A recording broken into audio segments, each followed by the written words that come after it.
Morning, good afternoon, ladies and gentlemen. Okay, if you are in the US, especially in the West Coast, it's going to be good morning for you, but I can see there are people from all over the world, and it's good evening for us here, more like in Europe and more so in India or in South Africa, like we've seen. So today we're going to talk about building the financial business case for battery storage projects in the US. Battery storage and storage in general is at the moment very popular. It's going throughout the world and it's very much needed. The more renewable you have in a system, the more batteries you need to make sure that the grid is stable. We are seeing here in Spain, for example, that in the next decade, we're going to have something like 30 gigas of solar, 20 gigas of wind, and also 5 gigas of storage going to be added to the grid. And we are not the only ones. Anyone that are looking at increasing renewables have to be looking at battery projects as well. So the US presents a very important opportunity for us to learn from a country that is ahead of the wave, and they've already seen a few projects, a lot of projects actually, compared to other parts of the world. With us today, we have three experts in the topic of building financial business cases for battery storage projects. And this is a great opportunity for us to learn from them. So I'd like to ask them to introduce themselves. Daniel, please, if you can unmute yourself and introduce yourself. Hi, absolutely. Thanks so much. My name is Dan Finfoley. I'm the head of global energy storage for Wood Mackenzie. See, it goes wrong. Even I forget to unmute my button. Thank you very much, Dan. John, please, could you introduce yourself? John O'Brien, and I work for Siemens Financial Services in the United States in the project finance, specifically energy group. And with that, it's really senior secured lending. Thank you very much, John. And last but not least, Matthew, please, could you introduce yourself? Yeah, hello everyone. I'm Matt Schultz. I'm a business development manager for Duke Energy, and I focus on developing battery storage projects and microgrid projects inside of our regulated service territory. You know, I actually like to ask you guys as well, where are you based? Where are you joining from today? Where in the US? Just switch on your mic. So I'm here in Charlotte, North Carolina. Charlotte, okay. What about you, Dan? So I'm based in Boston, Massachusetts, but I'm from a small state of Rhode Island originally. Excellent. John? And we're based out of Island, New Jersey, but coming from New York City today. Excellent. We actually can hear you twice, John. I think we kind of hear an echo, so we're going to need to do something there. Might be that you have two audios. Yeah, that's it. Hopefully maybe we'll spread it out, but the issue is that we've got a camera that works on one and speakers that works on another, but not two together. You guys, just a little. The technical issues. Okay, no problem. Okay, so first of all, I'd like to ask Daniel to prepare his screen. If you can prepare your screen, Daniel, and you will begin, you'll be our first presenter. And today, you guys, whilst Dan prepares his screen, you've been here before. You know, a lot of you have already watched webinars with us. So the way it goes is that you hear a presentation from each of the speakers, and then we have some time for questions at the end. So please send us your questions through the Q&A box at the bottom, and we'll take as many as we can at the end. And just a line, you know, important to say this because I get a lot of questions every time. We are recording the session, and the recordings will be available together with the presentations for you to download in a couple of days. Dan, go ahead, start your presentation. Thank you so much. Just confirming, can you see the presentation okay? We can. Thank you very much, Dan. Beautiful. Excellent. Thank you so much. And thank you once again for hosting me, seeing everybody post in the chat. Real diversity of geographies and business models that I'm seeing there. Really excited to sort of share our insight into the U.S. market. So I thought what I would do for the first 12 minutes here is provide a little bit of a broader context into the U.S. energy storage market, where it's been, where it's going, and then leave plenty of time for questions as well. Quick note on Wood Mackenzie. We are a global energy and power consulting firm, including oil, gas, renewables, and power. My team is in sort of the power team, and we sort of leverage this global footprint in order to provide research services and one-off consulting opportunities as well. So happy to talk about that with anybody who's interested. This will be a quick presentation on where the U.S. market has been, where it's going. And one of my favorite ways to talk about this is by showing the actual deployment slides. This is a graphic showing, since 2013, the quarterly deployments that we track in the front of the meter and behind the meter space for the U.S. energy storage market. And it really does an excellent job of showing the story of how the U.S. market has evolved. If you look at the 2014-15 timeframe, you see a really big spike there when the frequency regulation market in a large deregulated market, the PJM interconnect in the United States, opened. A lot of players started to get their feet wet in the U.S. market in that space. This not only made them a good amount of money, but it also allowed the technology to really be demonstrated to the broader industry. From there, that second spike that you see is the point where the U.S. market, I think, started to emerge into maturity. That was the Aliso Canyon natural gas leak procurement. There was a large gas leak at a storage facility in California, and energy storage was brought online to meet a potential shortfall from peaking capacity there. There was about 100 megawatts of energy storage associated with that procurement, and it was implemented in less than a year. In fact, between the announcement of the procurement and commissioning, there was 6 or 8 months for these projects. This was really an opportunity for energy storage to step up and say, not only can we do this, but we can do it for longer durations. We can provide capacity, 4-hour systems, not just ancillary services. And then from there, the market has begun to scale up dramatically, not just in the front of the meter space, but in the last year or two, we've seen the residential market start surging. We've hit records the past 2 quarters for residential deployments.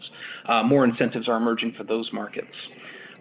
The same graph, looking at it from a megawatt-hour term, in terms of not only the capacity, but also the duration of the batteries, really shows how the market is continuing to scale up. You see the smaller blip from the PJM market. Those are very small, 15, 20-minute duration systems, so they don't make as big of a splash in the megawatt-hour standpoint. And then from there, you can see that as we've scaled towards capacity applications, you can see the Aliso Canyon procurement, big spike in 2016 into 2017. Now we're starting to see that market grow into scale. A quick note on some of the key markets this is happening in. Residential, non-residential, California and Hawaii are still the leaders. But Arizona, places like Arizona and New York, other markets are emerging in the behind-the-meter space due to incentives or project economics. And then in the front-of-the-meter space, it's still a very nascent market. There are only a handful of projects coming on each quarter. So a single large project, such as what happened in Massachusetts, can really drive a market to the top of the quarter. What's driving this? The biggest thing is, of course, cost.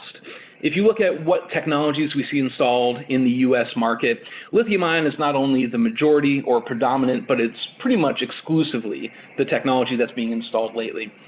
We've had about 95% of the market comprised of lithium-ion technologies since 2014, and that's simply because lithium-ion costs have declined so much. We have pilot programs and other technologies as well, but this story is really right now about lithium-ion. In 5 or 10 years, I think that there's going to be a lot of opportunity for emerging technologies to operate in the market, but really lithium-ion fills that gap of 2-4 hours, which is where we're seeing the value proposition for storage right now. So we see that continuing over the next 5 years or so. Those cost declines have been dramatic, and they're only continuing.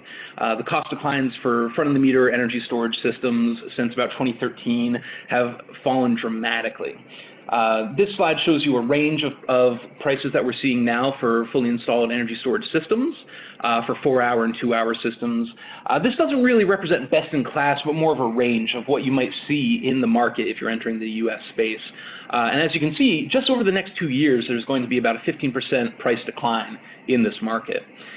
We had this really accelerated phase of price decline, and then in 2017, 18, and even into 19, it slowed down a little bit because there were supply chain constraints, questions about commodities, things like that, and price declines were not able to keep up with that. So it's a bit of a transitional phase. From there, we're going to get into this sort of steadier phase where we start seeing 5 or 6% price declines year over year. So still steady price declines, but nothing nearly so significant. For 30-minute systems, prices are declining as well. Not as much, though, because we're seeing fewer 30-minute systems being installed. The market is much less focused on ancillary services and other short-duration mechanisms, and is now more focused on longer-duration systems. That project I mentioned in Massachusetts is an 8-hour system. for a lithium-ion battery. That's a real exception to the rule due to the unique nature of the location where it's installed on an island off the coast where running a new transmission line or running diesel generators is very expensive. But we still see much more the 2 to 4 hour range. But again, across the board, prices will continue to decline, and that's going to open up more opportunities moving forward. A note on what's sort of driving this. I include this slide, and I'm not going to cover everything here. The slides will be available, so you can go through and read this. This is also available as part of our energy storage monitor, where we go through each of these policies in detail. Pardon me. But I wanted to highlight a couple of things in the front of the meter and behind the meter space. There are massive numbers of drivers in this space, and what I'm beginning to see is that this really is a national trend. One of the reasons for that is that it's not following the path of solar and wind where you're really constrained by resource availability. Is there a good wind resource? Is there a good solar resource for those technologies to be installed early in the market? Now with technologies improving in those markets, we see them diversifying, of course. But with energy storage, it can provide such a range of values and use cases that it really has become a national trend. We see utilities investing in solar plus storage outside of any sort of conventional energy storage mandate or any kind of incentive program. We see massive increases, which I'll talk about in a second, in interest in deregulated markets, which the Federal Energy Regulatory Commission has ensured are now going to be eligible for energy storage. In states where there are incentives, California, New York, Massachusetts, some of the coastal states, we do see things accelerating. But even in the Southeast, utilities are starting to see the value of storage, and in particular, solar plus storage. This is not just a red state, blue state, Democrat, Republican political question for this resource. It's providing enough value, and that value is being recognized by all of the different players in the space that it's beginning to be a national development. Of course, there's a lot of upside in areas where there is more direct utility engagement with energy storage, more recognition or track record of it. But increasingly, as we see integrated resource plans coming out from utilities, as we see interconnection queues surge for energy storage, it's clear that everyone across this market is really diving into it. In the behind the meter space, we are still relatively constrained to the markets that have direct incentives, simply because without as much scale, with customer acquisition costs, and the market economics behind this are not as clear. What is the value of potentially solar plus storage as backup generation? It's difficult to put a real pin in that. That's not slowing down the market so much in these states where we have incentives. The self-generation incentive program, the value of distributed energy resources in New York, the Massachusetts SMART program, those markets will continue to drive energy storage moving forward and in the behind the meter space. What I'm excited about is potential movement on aggregation of distributed resources into a single sort of entity for bidding into markets. I think that could really accelerate the behind the meter space. Going quickly through a few slides on the pipeline that we're seeing, just to show you this remarkable acceleration. We've been tracking the energy storage pipeline, all announced projects, FERC filings, utility RFP results, interconnection requests. And what we're seeing is a clear cycle that as the quarters pass, we're seeing increases in the pipeline. Generally, in the pipeline, projects will fall off or they'll be canceled, et cetera. But with the energy storage pipeline, you can really see that there is exponential growth here. There was a 15% increase to the pipeline quarter over quarter. And compared to a year ago, we have 2.4 times growth. So there is surging interest in this market. This pipeline captures everything, including interconnection queue requests and such, so we really only anticipate a small fraction of these being installed. If you look at the geographies of where this pipeline is, you can see that it's beginning to diversify significantly. Back in 2015, you were really mostly focused on the California market. That represented more than 70% of the market, simply because there was so much interest in it due to its first mover status as an incentive state, a mandate state, et cetera. Now we're seeing that there's incredible diversity in where these projects are located. The interconnection queues for the Southwest Power Pool, Texas, New York, ISO New England, utility engagement in the Southeast and the Pacific Northwest and the mountains, it's everywhere. California is still, of course, a leader in the space, but it's lost its status even as the majority of the market. There really is coast-to-coast interest in the United States and beyond, Hawaii, Alaska as well, for energy storage. Wrapping all of those things together, policies, improving economics, the pipeline that we're seeing, the interest, all of these things are signposts that point to a surging market. This is our latest forecast from our Q4 energy storage monitor, showing where we see the US market moving over the next 5 years. The forecast here you can see shows a dramatic spike from 2019 into 2024. In fact, we're going to reach 5.4 gigawatts annually by 2024. These are annual deployments, not cumulative. There's going to be a huge spike in 2021 as we see a lot of large-scale utility procurements come online. That's not to say there haven't been setbacks. There have been issues about safety that have caused delays in markets such as Arizona. There have been questions about project economics, the PG&E bankruptcy. That sort of pushed things from 2019 and 2020 into 2021 a bit more. And then finally, to put this in sort of a dollars perspective for you, this is going to be a $5.4 billion market by 2024. That's a pretty large pie, but already we're seeing stakeholders start to slice it, start to reserve their own portion of that pie with the hope of really capturing some of this massive value that's being created. All of this is really discussed in a lot more detail in the Energy Storage Monitor and the research services as well. So again, I could spend probably 3 or 4 hours just talking about these slides, and I happily will someday. But for this one, I wanted to set the stage so we can talk more about financing. How is financing going to work as a mechanism for players to actually move into this market and capture that surging value, going from 500 million to 5 billion. That's a huge growth, and it's going to require a massive influx of cash, and then of course there will be a massive amount of value created from that. With that, I think I'll pause, I'll stop sharing there, and I'll hand things over to our next presenter. Thank you. Happy to answer questions as well.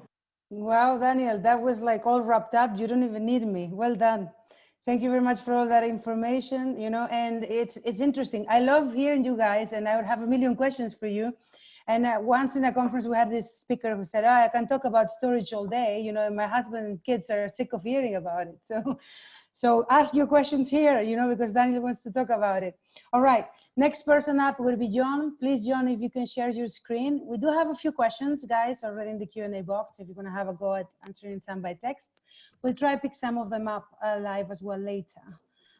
Some of them particularly very interesting, and I'd like to discuss them. John, we can see your screen perfectly. Talk for me so that I can see if I can hear you. Yep, perfect. Good. All right. I'm also turning down the other volume, so hopefully we don't get too much of an echo. Yeah, no, it's perfect. Great. Let's go. All right. So John O'Brien, Siemens Financial Services in the DEC group. Just a quick overview of who and what Siemens Financial Services does. We're an investing arm of the German conglomerate Siemens.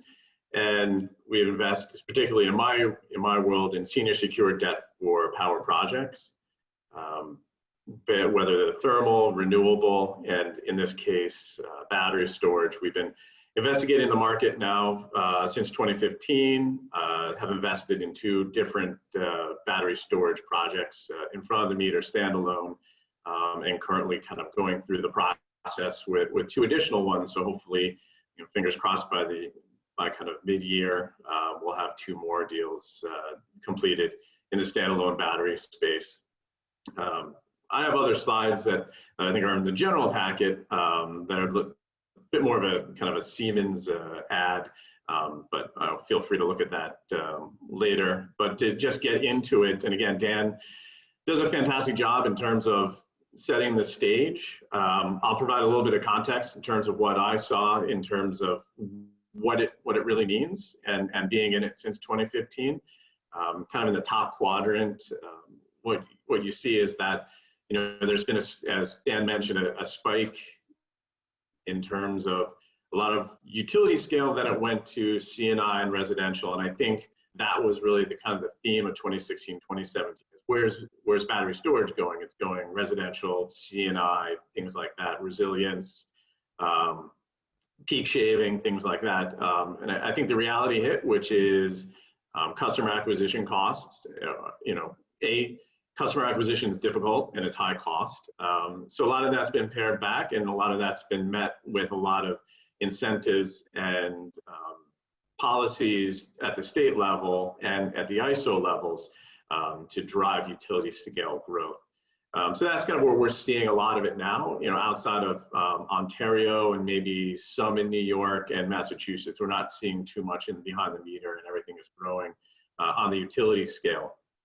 Shifting over to to the right, again, Dan mentioned again the declining cost of battery storage, and I think what that really says is, look, it will be a lithium-ion battery game for the foreseeable future. It's a very popular question. It's what other technologies can you finance or are you willing to finance, which is interesting because there's probably been about 6 battery storage financings anyway. They've all been lithium-ion, so let's get a few more lithium-ion batteries financed before we worry about the next thing.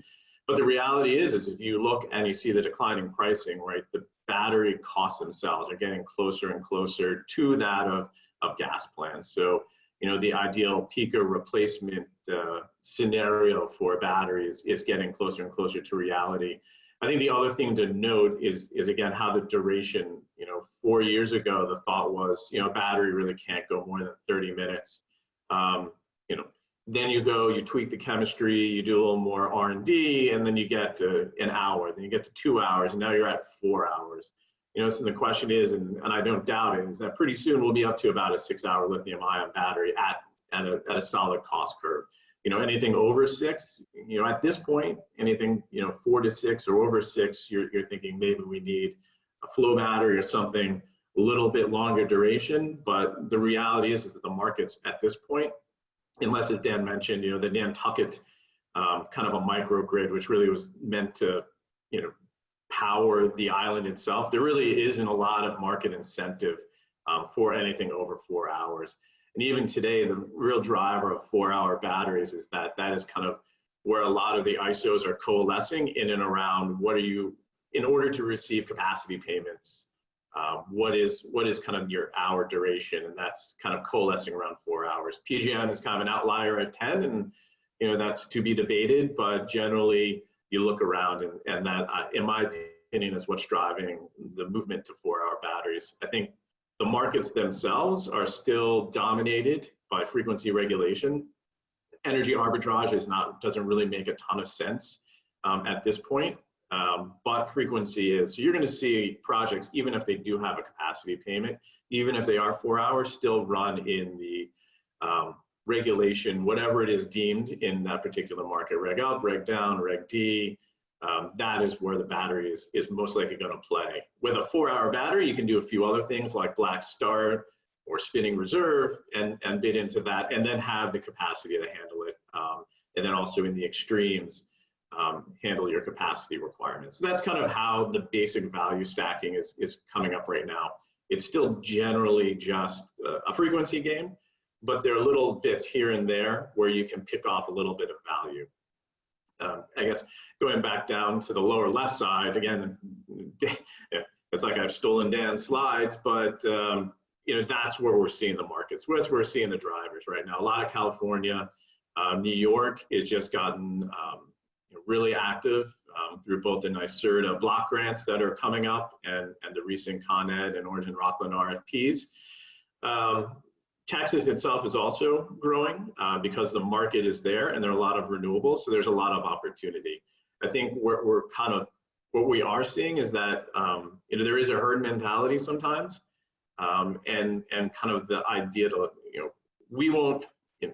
we're not equity, so we're not going to be looking too far in advance. We're going to look at what's here and now. But in talking to developers and people who are trying to develop projects, part of the issue that you'll see is these markets where you do have an economic return in for a battery are fairly thin. I mean, we're talking a couple 100 megawatts at the most. Some of the markets are a little bit bigger, but too many assets flood the market and you'll have issues, right? It's not too dissimilar to having 4 wind farms tie into the same distribution line in a high wind region. That you'll basically get curtailed, but in this case, because the markets are bigger, and you're not going to get curtailment, but you're going to cause issues with the local power price that you're going to be dependent on. So just to kind of then slide over to the commentary section, a little bit of an FAQ. People ask, how, if I'm a developer, what do I need to make something financeable? And clearly, the first thing everyone always talks about is merchant revenue. Clearly, that's an issue, and a lot of the market has to kind of get comfortable with it. And by market, I mean the lending market. the reality is that there has been a lot of time and effort and ink spilled in terms of describing storage PPAs, but storage PPAs, for all intents and purposes, are how they were envisioned 4 years ago, never really came about. You'll have some maybe in and around solar projects and doing more of a firm load, but the reality is that you're going to end up participating in some sort of merchant market. Even to the effect that the recent Con Ed RFP all but alluded to the fact that you have to take some sort of merchant exposure in order to win. So, that's something that I think is inevitable for you, the developer, and it's something that we as lenders are going to have to get comfortable with. On the flip side, where you could help out and to minimize my work, if I'm going to have to learn the market and get comfortable with merchant exposure, tie things out in terms of the necessary consultants. Be sure the IE is signed up and reputable and is investigating everything we would need in order to lend. So that would be, the standard contract reviews of, what is your O&M strategy, what is the HVAC and fire suppression, things like that. So take that off my plate. Obviously have a reputable market consultant to give me estimates, tie out the model, but then also make sure that your contracts are bankable. Make sure that everything is defined well. So that is kind of incumbent to also get an experienced attorney to help you out with these contracts. So in general, the key really is to minimize my effort so I could focus in on the biggest risks. I think that, we've tied it out in terms of what are we comfortable doing. That's another popular question. As I said, lithium ion is really the main one.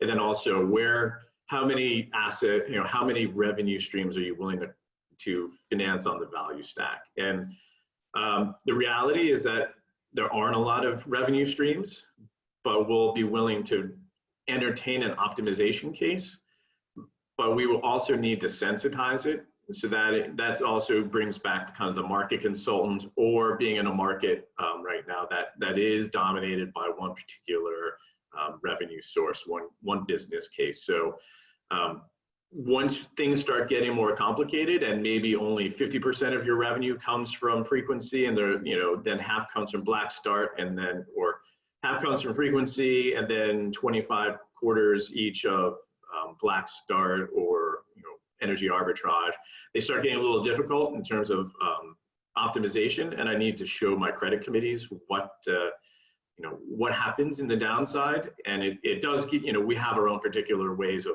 looking at things to make sure our credit committees are comfortable.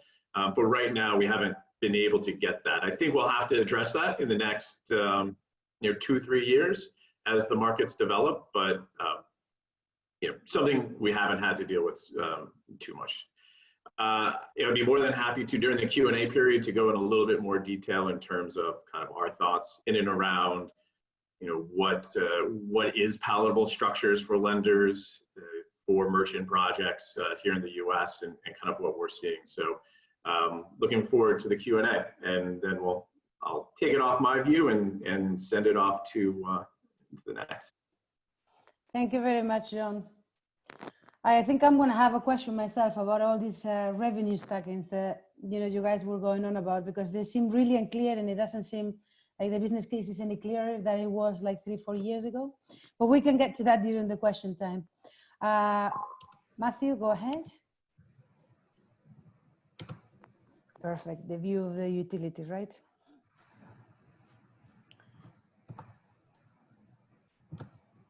Okay. Can you? Is the presentation coming through clearly? Yeah, perfect. Go ahead. Excellent. So I'm Matt Schultz. I'm with Duke Energy. Like I mentioned before, I'm going to do a little bit more of a deep dive on Duke Energy's approach to energy storage, as opposed to the kind of high-level overview. So given the international audience, I'm really glad I've included this slide. So I'm on Duke Energy's regulated team, which means I focus on our regulated service territory. So our service territories are in Florida, North Carolina, South Carolina, Indiana, Ohio, and Kentucky. And just to, from this point of this map, we really have projects that are developed, under development everywhere. The vast majority of our projects are kind of under commissioning, under construction, or in that contracting phase. But we have kind of pilot projects or pilot programs or pilot projects kind of under moving forward in all of our states that we're active in. So really wanted to cover kind of how we develop our projects, how we think about them. We really kind of partner with our distribution planners to identify potential projects and kind of work with them kind of hand in hand. We're working to move toward a more data-driven approach to make sure we kind of see all the potential battery projects that are out there on our system, and kind of don't let any slip through the cracks, and kind of formalize the projects as we kind of move into the next step. As some folks are alluding to, I think we're looking at large distribution upgrade costs, and sometimes it really requires special terrain, as well as reliability projects that are a little bit unique, where conventional solutions aren't easily able to solve the problem. And then we're also looking at capturing market value. So typically ancillary services, potentially some capacity, depending on the states that we're in. So here we're really just an illustration of that stack value that folks had mentioned before. If you compare the cost of a battery project just to a traditional transmission or distribution project, it may not make sense from a cost-effective perspective. But if you add capacity value, if you add those ancillary services values, the battery may make the most sense. And those values really depend on the jurisdiction that you're in and the markets that you're in, and where you're able to find that value. So here I kind of wanted to walk through, all of our service territories. In the Carolinas, it's a vertically integrated environment. There isn't any market. So we've looked at some projects where there's mountainous terrain, where distribution reconductoring expenses are really high, or it's hard to put a second feeder into an area. We also have a lot of solar in the Carolinas, which some folks are familiar with. That being said, we have a couple of gigawatts of pumped hydro storage in the Carolinas. So some of that value that you think storage could capture in the Carolinas, if you look at the data, is already being captured by those really large pumped hydro facilities. So if you're kind of from outside the state, it's a big solar market, you assume must be a big storage market. You have to know that pumped hydro is there and is already kind of capturing some of that value. And again, once again, it's challenging in a outside of the market context to know what the generation values are, particularly around capacity and ancillary services. So that's something that could develop in the future. Florida is similar to the Carolinas. It is vertically integrated without a market. We found some projects kind of around capes and islands that are kind of more of a challenge to serve with your traditional distribution wire solutions. Also, I think hurricanes are driving the need for resiliency around there. So some of our projects are geared toward helping serve critical customers with resiliency needs. In Indiana, we're in the MISO markets, and the MISO frequency regulation market there is something we can participate in. It's not as strong as PJM's market, but there is still value there. The capacity market could be shaping up to be a pretty good value there as well. And some of our projects are geared towards a big, kind of more rural area. So we have some of these long rural radial feeders that aren't really interconnected with the rest of the grid. So if there's an outage on that feeder, it could take a long time to restore, and you could have a lot of folks at town at the end of the feeder without power. So we are looking at siting batteries kind of on the end of feeders for some towns, and able to provide reliability by islanding that project, in addition to potentially stacking those MISO frequency regulation and capacity values there. In Kentucky, we are vertically integrated, and we are in PJM. So everybody knows the PJM frequency regulation market, and we're also looking at some distribution. How do we stack the PJM frequency regulation with either distribution or transmission asset deferrals there. In Ohio, it's a bit more of a challenge for us. We're a distribution utility there, and then that is in PJM. So we have to have a distribution focus for our project. So once again, asset deferral and resiliency are the main drivers there. And then we have the potential to participate in frequency regulation in PJM if that's authorized by the Public Utilities Commission of Ohio. So it really depends on what state you're in and where we're able to find that value. So this is one of our, the first project that we developed, and it's in service now. It's a relatively small, microgrid project. 10 kilowatts of solar, 95 kilowatt hour battery. And this was really just the perfect test case. It's a small communications tower, literally at the top of a mountain. It's a very, very small feed, had a very long distribution line that was feeding it. And what we were able to do was essentially replace that distribution line. It was aging and hard to maintain with a battery and solar solution. So it's really no longer a grid-tied project. We designed for the project to be able to, for the battery to be able to serve the load there kind of over 2 weeks without any solar. And so far it's been a success, and it's operational. So it's really a unique set of circumstances there, where we've kind of been able to kind of completely remove the distribution tie and kind of return some land to the park, the national park that this project runs through. So the next project is under development. It's the Hot Springs Microgrid project. So it's really just a much more scaled up version. Instead of powering a small communications tower, we're going to power a small town if there's an outage. So it's a 2 megawatt solar facility, 4 megawatt hour battery storage system. I think we're looking to kick off construction of this project pretty soon, but it's a rural town that had some reliability issues. It's hard to serve it from a redundant feeder, so have a second wire kind of going into the town because it's toward the edge of our system. So we're going to site a battery and a solar system out there, and if there's an outage, it's going to be able to kind of power the entire town and give time for our distribution folks to clear any fault and kind of restore the grid tied connection to the town. I think that's a great project that we're looking forward to once it's completed. Here's a similar project that's in MISO. Here we're not looking at a small town. Here we're looking at a critical customer. So we're working with a National Guard base in Indiana.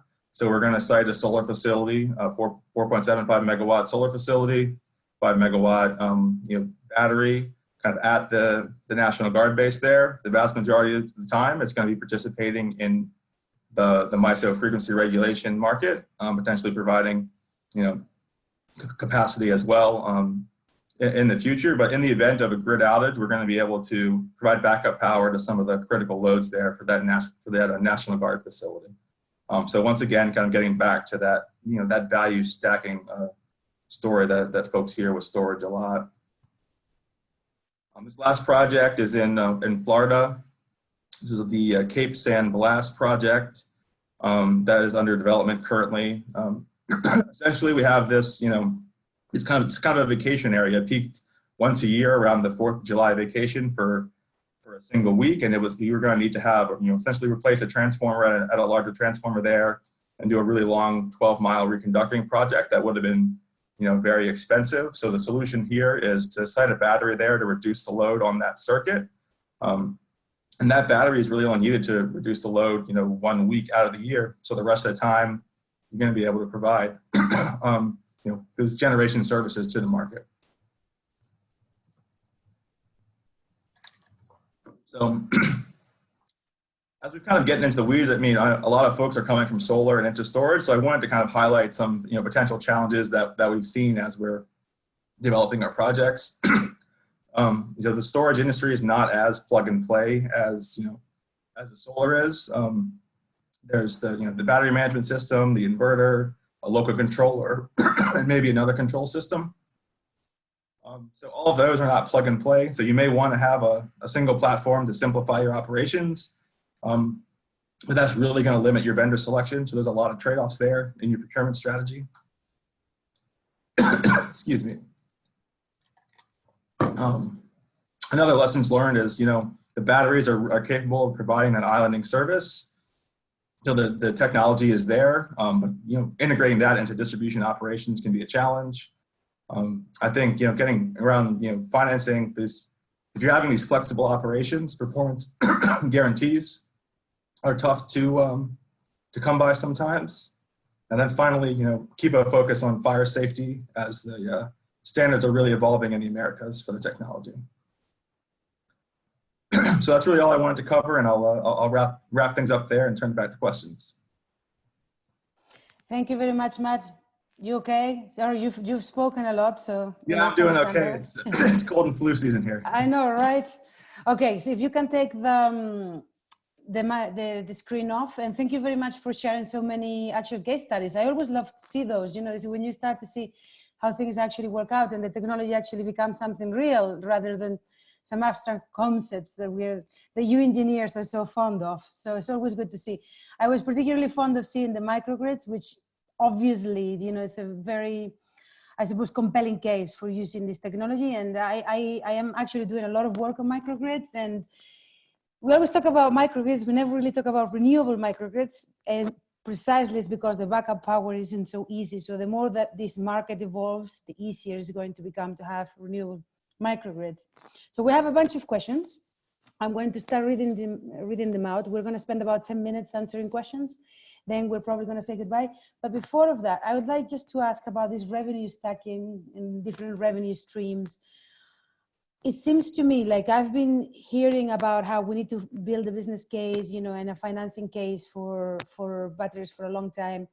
Yes, we've seen, you know, a number of very obvious cases, you know, in the case of what Matthews has shown, but it is really a very big challenge, you know, here, there, everywhere. So it doesn't seem like there's a clear business model yet for how this industry is going to. So I just wanted to take, I suppose, your opinion, Daniel, John, and Matthew, also, if you want to chirp in, that how do we accelerate this so that it becomes essentially easier to standardize, you know, the projects, the financial case, all of those, and you know, we become more efficient as an industry. And I'm talking about obviously storage here particularly. Dan, do you want to start? Sure, yeah. Standardization would be fantastic. That is really one of the key mechanisms towards scale, but right now it's incredibly difficult.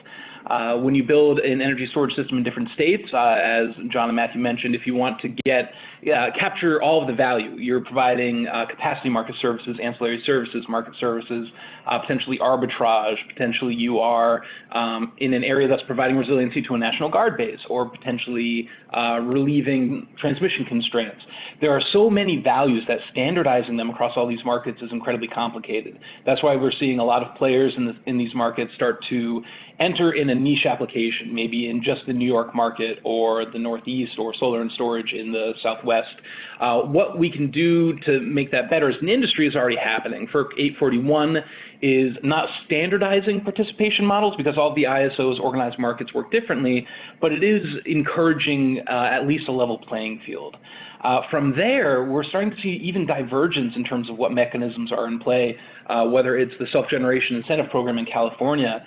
Massachusetts has a first-in-the-nation Clean Peak standard.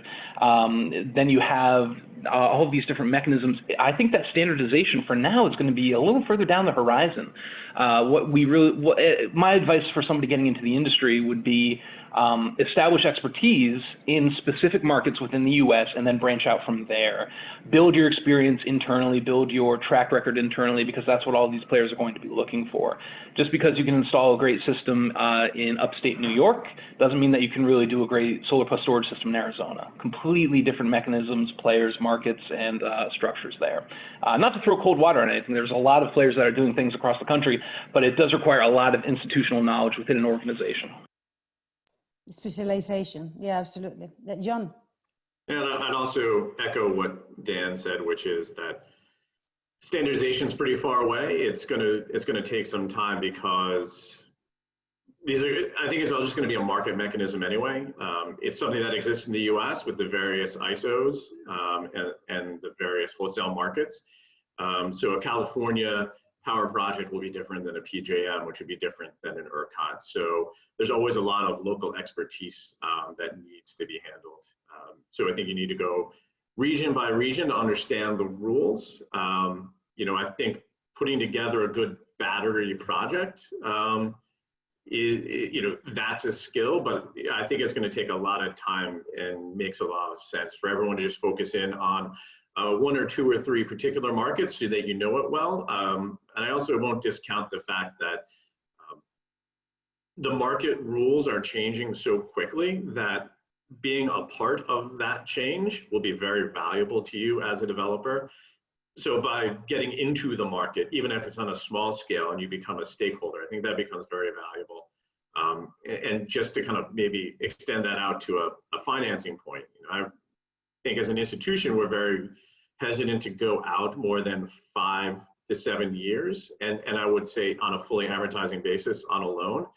And I would argue that that is basically directly as a result of how the PJM market has changed in frequency. A lot of early movers got burned. Maybe not burned, maybe like the second or third movers got burned because they had the shorter duration batteries and they changed the signal to a longer. The early birds certainly did get the worm there with some very high pricing. But what that does say is that whatever market exists today, as more batteries kind of flood into it, what's going to happen is that there's going to be a lot of unintended consequences or things that no one has ever thought of. I'll even say developers with project level issues come up today. Every project comes, every developer is hearing something new and then has to look at in their project. So the markets are going to have to evolve, and that kind of will also further delay the standardization. 5 to 7 years, it is a short loan time in terms of repayment. But I mean, that's where the industry, I suppose, is going. Okay, Matthew, please cover your, do you want to answer, actually, do you want to add anything to that answer? Yeah, just the only thing I would add is that I think FERC Order 841 is really rolling out in all of the markets in 2020. So I think that'll help if you stay focused on those proceedings. That'll really open up more value and really clarify and open up more value streams for batteries to capture in the market. And then I think the most standardized market out there is going to be the solar plus storage, where you're really able to kind of piggyback on that PPA model that's prevalent in the solar industry. So now I ask you to cover your ears. Which utilities do you think are most pro storage? Duke Energy doesn't count. Okay, go on, Daniel. I think you like this kind of questions. Duke Energy. Sure. Why can't I give them some credit? They're investing $300 million in it in the space. It was just a joke. It was like a grandfather joke. You know that. Absolutely, I get it. I'm a dad, so I do the jokes myself. Let me share my screen real quick. This is from a slide deck that I presented at our Energy Storage Summit. Utilities are leading in this space, and they're doing it in very aggressive, exciting ways. This is a quick map showing states where utilities are procuring 300 megawatts more of energy storage. These are some of the leaders in the space. LADWP with a massive 300 megawatt procurement. Arizona Public Service accelerated their integrated resource plan. They planned on 500 megawatts of storage through 2032. And then a year and a half later, they announced that they were going to procure 825 megawatts by 2025, effectively doubling the amount of energy storage, not quite, but close, and halving the amount of time they were going to do it in. That's how quickly this is developing. PacifiCorp released their IRP that they were going to do the same. Just 2 days ago, Indiana, Hoosier Energy announced they were retiring a coal plant, replacing with natural gas, wind, solar, and storage. If we look at where these utilities are sort of operating at any level, it's practically a map of the vertically integrated markets in the United States. The Northeast, PJM, SPP, MISO, ERCOT sort of are the deregulated markets. And then, of course, there's a lot of utilities in these deregulated markets or next to them, such as El Paso and Texas, et cetera. They're all looking at this space, and they're all very much leaders in the space. A lot of this, I do want to mention, is driven by solar plus storage. That's a huge market incentive. In the U.S., we have the investment tax credit, which is effectively gives you a break on your taxes, which we sort of model as equivalently taking off 30% of the capex of a project. That tax incentive is declining, but utilities are moving now to capture it, because when you install storage, it qualifies for that tax incentive. So all of these utilities in the Southeast that you're seeing are installing solar plus storage. I would say that there are a lot of utilities that are very much leading in this space, but trying to narrow it down beyond that is a bit tricky, because every time there's an integrated resource plan, utilities are announcing more and more energy storage. The cost-benefit analysis just makes too much sense. Thank you very much, Dan. That was a very, I wasn't expecting the graphic accompaniment, but awesome. And, you know, since we're here, I think we should do kudos to Duke Energy as well for all the good work you guys are doing. So, unless you want to add anything, Matthew. Yeah, no, I think we're really pushing forward, storage right now. I think it's all about, for us, it's getting our projects in place, proving that they work. Engineers are, they like to hear about things, but they even more so, they like to see things working in action. And that's kind of the next step for us. And then kind of, proving the value all across the value chain, from distribution, transmission, and generation, and getting that going. So that's where we are kind of pushing things at this point. But you see, like, storage is one of your main strategic lines, if you like, for the future. Yeah, no, absolutely. We want to make sure we're an expert in that, and that we're able to, you know the technology, capture the value, and really integrate it into our operations. There is an interesting question here. It says, what limits lithium-ion battery to 4-hour maximum durations? And this is something we've seen across, right? We've always seen up to a maximum of 4 hours. So who wants to take it? Dan. Go on. Nothing's limiting lithium-ion to 4 hours. The Nantucket project that I mentioned is an 8-hour system. It comes down to cost. It's the intersection. If you see sort of the cost declining, I'm going to use the webcam here, and then you have the value increasing. Where's that intersection point? For the Nantucket system, the value is so high that you can go out to 8 hours. You can spend a lot more money. For most projects, the value evens out at about 2 or 4 hours. There just isn't a need for anything beyond 4 hours in most markets right now. So I would say nothing is limiting lithium-ion. You can install a system that's 100 hours if you want, if the value is there. But at that point, maybe you start seeing other technologies start to compete. Really, the only reason we're seeing 4-hour duration systems right now is because that's what the market wants. That's what utilities want. That's what's necessary to participate in a lot of incentive programs. That's just sort of the sweet spot. As we get more renewables on the grid, more energy storage on the grid, expect that duration to start increasing. How quickly depends on the incentives, how much we're aiming for 100% renewables or clean, how much solar or wind we get on the grid. Then you start seeing longer durations being necessary. But for right now, it's really just what's needed in the market is 2 to 4 hours. Okay. You guys go into the questions, because every time we have more and we're not going to be able to go through everything. So if you want to answer one of them specifically, then please, I encourage you to just let me know. The one question that I am meshing up a few here together. There are people asking, about blockchain, distributed ledgers, for storage. And there are people asking about different technologies, really. And I was just wondering, the EV, how does EVs, mixing all this, how do you see commercial deployment of energy storage to support EV demand charge rates in key states? So, since they're very specific and kind of wide, I was just wondering how you see these markets kind of match together and maybe, change or send them in different directions.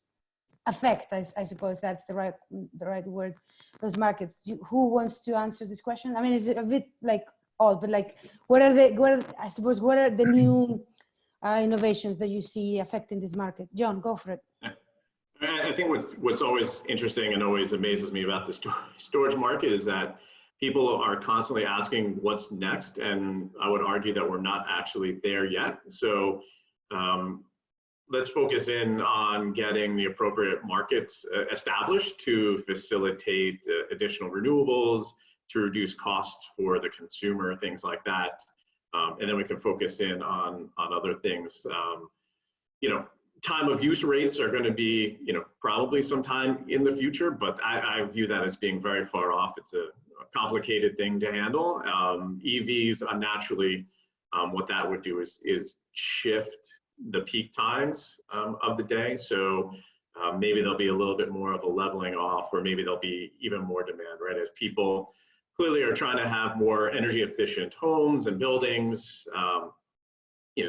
Overall energy usage has been flat over the last, say, 10 years. But with EVs, I think that's the hope of the utilities and the power generators, that adds a spike. But what that also doesn't do is necessarily lead to clean power growth, because let's just say 8 o'clock at night when you come home and plug your car in, that's not really the good time for either solar or wind. So if you really are driving towards a 50, 75, or 100% renewable target in your state, you're going to need to have batteries to fulfill that, that niche. So I think perhaps what you may see is the duck curve not only get steeper, but maybe level out to be a little bit longer into the evening. You guys want to add anything, or shall I go with another question? And then have a look and see if there is any specific. There is one here. It says the projections for market growth look impressive, but currently banking financing ability seems one of the biggest hurdles. And what are the critical changes that are needed to facilitate the process of financing? John?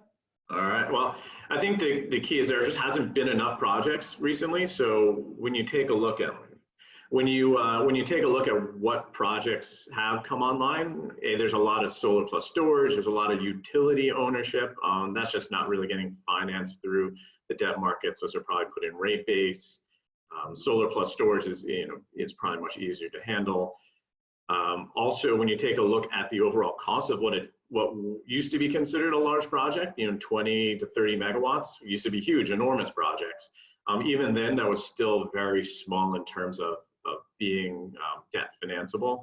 I think we're seeing now that there's enough projects inside individual developers' portfolios that there could be portfolio level financings, which provide a whole host of other complications. But I think you're removing that. And I think the other real key is getting banks comfortable with taking merchant risk.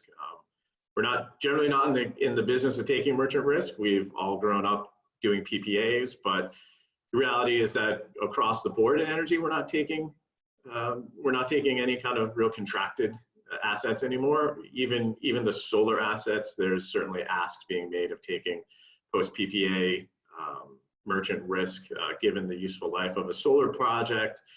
So across the board, we're taking merchant risk. So battery itself is, they're just accelerating it. And I would say the reason why is that there are fewer PPAs, though there are ones that are coming. But the other thing is that the markets are just so small. There really isn't an ability to effectively hedge your revenues. So the only way to really easily do a project is to let it be fully merchant. That's something we just have to get comfortable with. Thank you very much. I don't know if you guys want to add anything. Let me know. We actually don't have that much time. Did you look at questions? Is there anything you guys want to answer specifically? There is one here about Duke as well. So go on, Matthew. We can't hear you. Oh, now. The question? Yeah. Oh, okay. Do you want me to read it? Yeah. It says, has Duke looked at subsidized residential and commercial and industrial energy storage system integrated as BBBs, thereby partly funded by private sector with certain run command options? It's kind of to have distributed energy storage as opposed to a more centralized utility scale energy storage? Yeah, I mean, we've looked at some residential and some C&I storage. We don't see that adding a lot of value right now, but that could be something we look at in the future. I also think it's challenging from a controls perspective as well. I think if we did something like that, we would want to have a really standardized solution where we're picking the batteries, we're picking the control system and the platform and implementing it, because it's just technologically, my understanding is that it's not plug and play where you can just hook up a bunch of different batteries all over the place with a bunch of different controls platforms and software and make them all work together. My understanding is the technology is really, not there for that. So it's something we're looking at, but that's kind of more in the future and not a near-term focus, for us right now. Excellent, thank you. There was actually 2 questions about that. So Dan, any that you've seen you'd like to answer? Yeah, just sort of wrapping together a couple questions on software and value and merchant risk, et cetera. I use the analogy of the California gold rush. During the gold rush of '49, about $15 billion of gold was extracted from the ground, and that's in today's value of gold. There was a guy there who took some fabric and started making it into jeans, and thus jeans were born, Levi Strauss. And Levi's annual revenue is about $5 billion a year, which means that every 3 years, Levi's is making more money than the entire California gold rush. So the legacy of these booms is not necessarily in the boom themselves. So we're having an energy storage gold rush right now. There's really no denying it. Things are going to scale up dramatically. Who's making the jeans in that market? What's going to happen is we're going to have all this energy storage on the grid that's doing very specific things, and then new needs are going to emerge. New value is going to be possible for these storage systems. Who can capture that value? Software providers, who will be able to aggregate it up and provide services, who will be able to maximize the merchant revenue created from these projects by bidding intelligently, predicting things, working in weather forecasts, et cetera. Whether that's blockchain or something else, if I knew that, I would be making a startup right now instead of chatting with you guys. But there's tons of opportunity for software to be a major piece of that puzzle, which is why so many software companies in the space have been acquired over the past 2 or 3 years. So I would say keep your eyes out. Understand that energy storage is going in the ground. It's a spectacularly exciting market, but 5 to 10 years from now, those storage systems are going to be there, and they're going to be potentially doing more than they are today or tomorrow. So keep your eyes on that. Excellent. Well, thank you very much. John, you had marked that you wanted to answer a question. If you do it shortly, then we can do it. We cannot hear you. It was about, I can find it.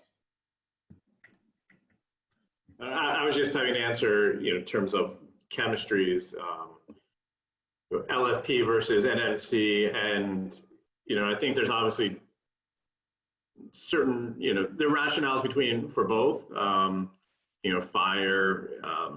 Fire issues being one of them, to choose an LFP maybe over NMC. But I view them as being complementary and being competitive to each other rather than kind of one eating into the other. So I think the question was, do you envision LFP batteries eating into NMC? And I think only yes, because that provides a competitor to the existing NMC players. Thank you very much. Okay, so the battery gold rush, we've answered a lot of questions today. Thank you very much, John, Matthew, and Dan, of course. I think it's good to see markets that are like so much further ahead than others and, learn from one another. So that was great. And thank you very much for your time, and to all of the participants as well. And we'll see you in the next webinar, hopefully. Thank you.